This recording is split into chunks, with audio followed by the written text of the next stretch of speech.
मित्रांनो, एक साधा पण मनापासून प्रश्न विचारू का?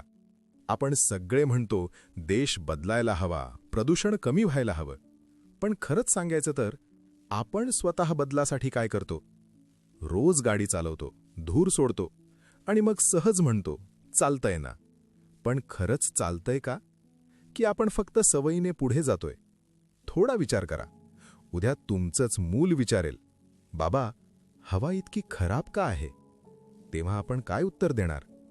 मेढा महाबळेश्वर रोडवरील पूजा रेस्टॉरंट यांनी मात्र फक्त बोलणं नाही केलं, त्यांनी कृती करून दाखवली. या पुढाकारासाठी पूजा रेस्टॉरंटच्या मालकांचे मनापासून विशेष आभार.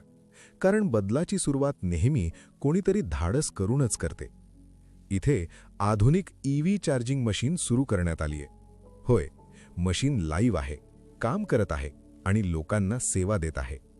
या उपक्रमामागे मशीन मालक सौ शीतल भोईटेताई यांची दूरदृष्टी आणि सकारात्मक विचार मोठा आधार ठरला आहे.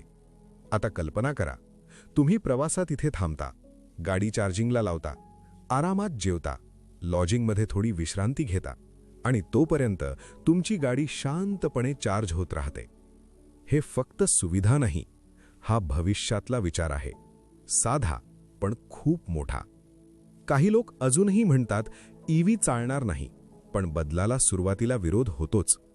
काल मोबाईल नवीन होता, आज तो आपल्या हातातून सुटत नाही. वेळ बदलतोय आणि आपणही बदलासोबत चाललो तरच पुढे जाऊ.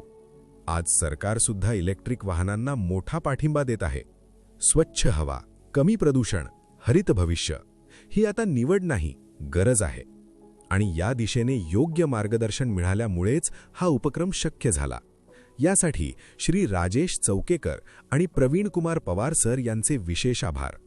प्रश्न फक्त एवढाच आहे, जेव्हा सगळे पुढे जातील तेव्हा आपण कुठे उभे असू?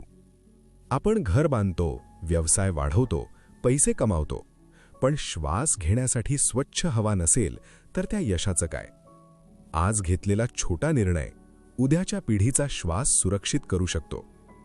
लोक विचारतात, चार्जिंग स्टेशन बसवलं म्हणजे फायदा काय? अगदी साधा आहे.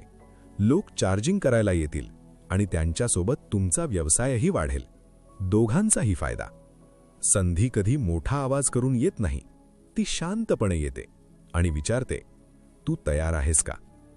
तुमच्याकडे हॉटेल आहे, रिसॉर्ट आहे, कमर्शियल जागा आहे, तर स्वतःला एकदा विचारून बघा, जर इतर करू शकतात तर मी का नाही? भविष्यासाठी होकार द्या, स्वच्छ हवेसाठी होकार द्या आणि आपल्या प्रगतीसाठी होकार द्या. कारण भविष्य येणार नाही, भविष्य आधीच आपल्या दारात उभं आहे.